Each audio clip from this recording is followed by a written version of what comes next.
On August 24th, 2011, I was there. So it finally happened.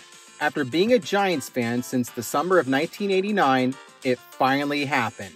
In the 2010 season, the Giants came from behind in the September stretch of the season.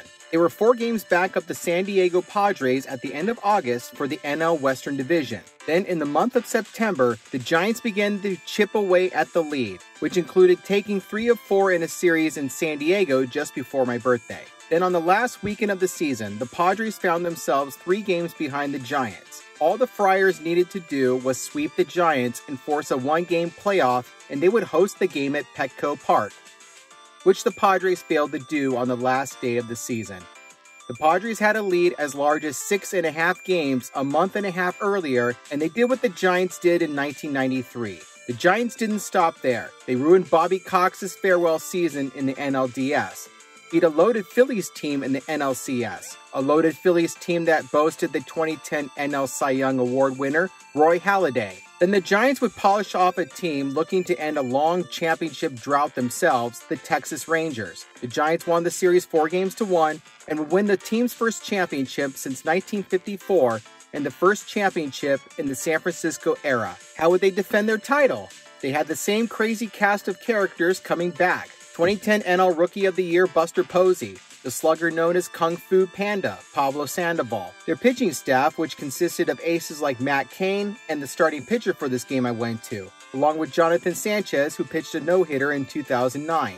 Their bearded closer who would give me more nail-biting moments than Rob Nen ever did, Brian Wilson. They would usher in 2 rookies named Brandon. With their manager, the calm, cool, and collected Bruce Bochy, the Giants were set to hang on to that title a little longer. The Giants' 2011 season got off to a slow start. They would at first be in a race with the Colorado Rockies for the top of the NL West. They would be as far as 5 games back in the beginning of May. Then the Giants would catch the Rockies thanks to a 6-game winning streak that had a sweep of the Rockies somewhere in there. About a week later, another 5-game winning streak that included a sweep of the Dodgers and A's would get the Giants in first place with a 3.5-game lead on the Rockies. Then the Florida Marlins came to town. They would get swept by the Marlins, and it included a rather unfortunate incident. I'll let myself explain it from an old video.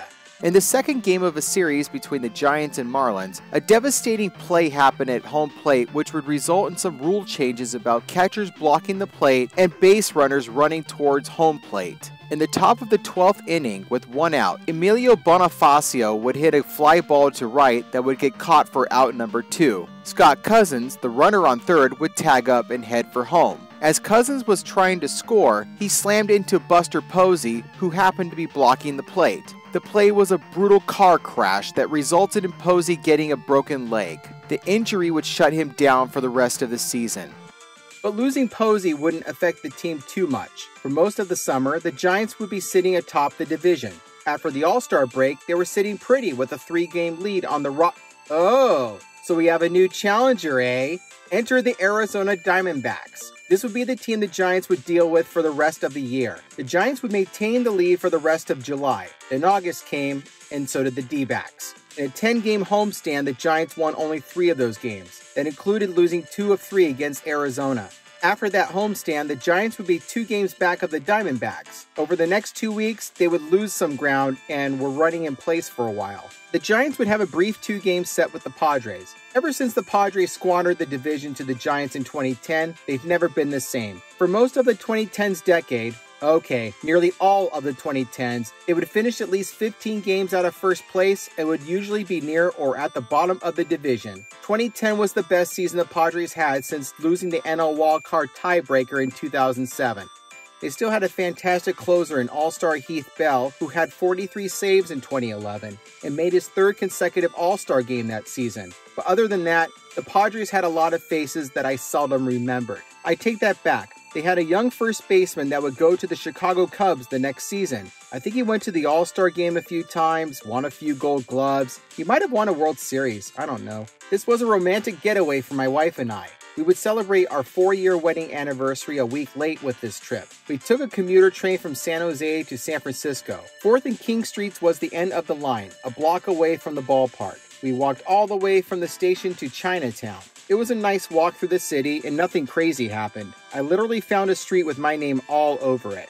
We would be spending the night in a hotel in Chinatown after the game, had breakfast at the renowned Mel's Diner, and took the train back. It's still a memory of going to sports ball games that we still hold dear. Starting pitcher for the Padres, Tim Stauffer. If there was such a thing as a draft bust in Major League Baseball, Stauffer would be an example of one. He was selected 4th overall in the 2003 draft by the Padres. This was in spite of the fact that he had shoulder issues before the Padres took a chance on him. Stauffer was like a rubber ball in a small box in his early playing career, bouncing all around. He would bounce back and forth between the majors and the minors. When in the majors, he would bounce around from the starting rotation to the bullpen. He missed the entire 2008 season while rehabbing his shoulder. When he was healthy in the 2010 season, Stauffer did stellar in the bullpen in the middle of the season and did pretty well as a starter too, finishing 6-5 with an astounding ERA of 1.85. In the 2011 season, Stauffer was an average starter with a 9-12 record and an ERA of 3.73.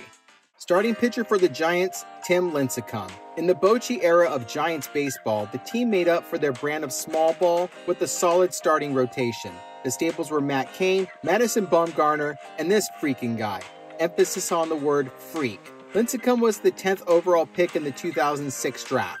The day after a game my friend and I went to against the Phillies in 2007, Lincecum made his Major League debut with all of ESPN watching him. Lincecum and that long hair he was known for played on the Giants for 9 seasons, going to 4 consecutive All-Star games, winning back-to-back NL Cy Young Awards in 2008 and 2009. He even threw 2 no-hitters in his career, in back-to-back years against the Padres in both instances. He also won 3 World Series rings. Even if his record was under 500, Lincecum posted double-digit wins in 7 consecutive seasons. Want more proof that Mitch Williams was erroneously named the Wild Thing? Lincecum led the National League in wild pitches in 3 different seasons. He also led the league in strikeouts in 3 consecutive seasons. Lincecum's name will always be in the same conversation as Perry, Krukow, Swift, or Reeder as one of the best pitchers in San Francisco Giants history. It was truly a privilege to watch him pitch.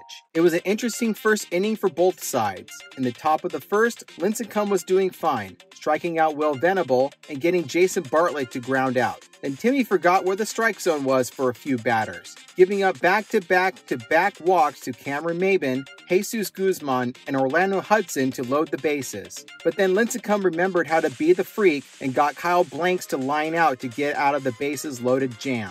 The same issue with Tim Stauffer. Orlando Cabrera got a base hit to right. After Jeff Keppinger laid down a sacrifice bunt to move Cabrera over, newly acquired outfielder Carlos Beltran got on base. But nothing happened after both Pablo Sandoval and the keeper of the rally thong, Aubrey Huff, had infield flyouts. In the 2nd and 3rd innings, both teams were retired in order. Guzman led off the top of the 4th with a leadoff walk. Groundouts by Hudson and Blanks would move Guzman to 3rd. He would stay there as Lincecum got Logan Forsythe to strike out. Leading off the bottom of the 4th, a big-name rental to provide a little power. The Giants got Carlos Beltran in a trade with the Mets before the 2011 trade deadline. In 44 games with the Giants, Beltran hit 7 homers. Here's the first one with the orange and black. Stauffer to the plate. Beltran drives one to right. Hit very well. It is out of here.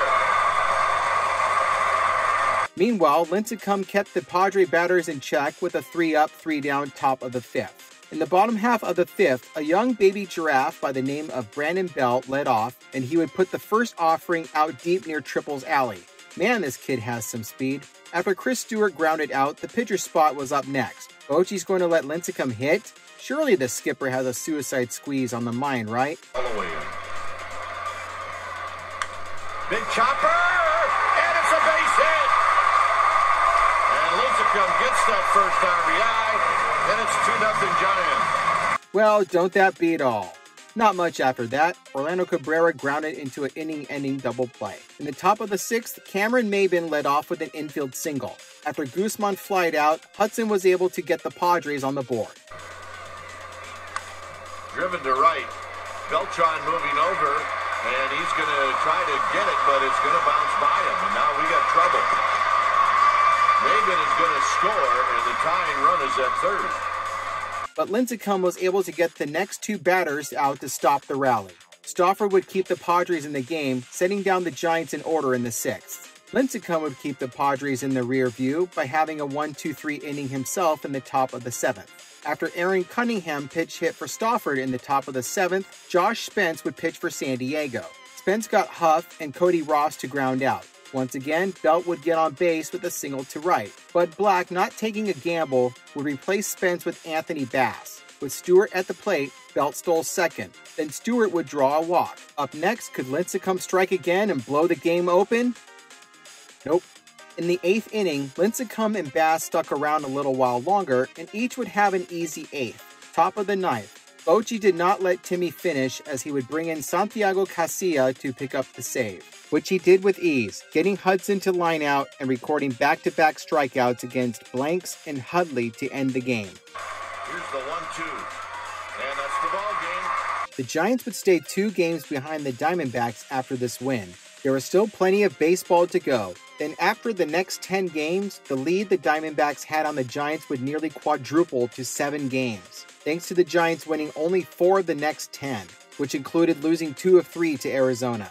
Even though the Giants got hot in the middle of September, it was too little, too late. The Diamondbacks would build the NL West lead to 9.5 games after September 10th, the day before the Giants went on an 8-game winning streak. By the time the Giants and Diamondbacks met again near the end of the season, the Diamondbacks had already clinched the NL West. The Giants would miss the playoffs, and thus ends the World Series reign of my favorite team. Well, there's always next year, am I right? It was a romantic getaway, and I would get to see in person the San Francisco Giants as defending World Series champions when I was there on August 24th, 2011.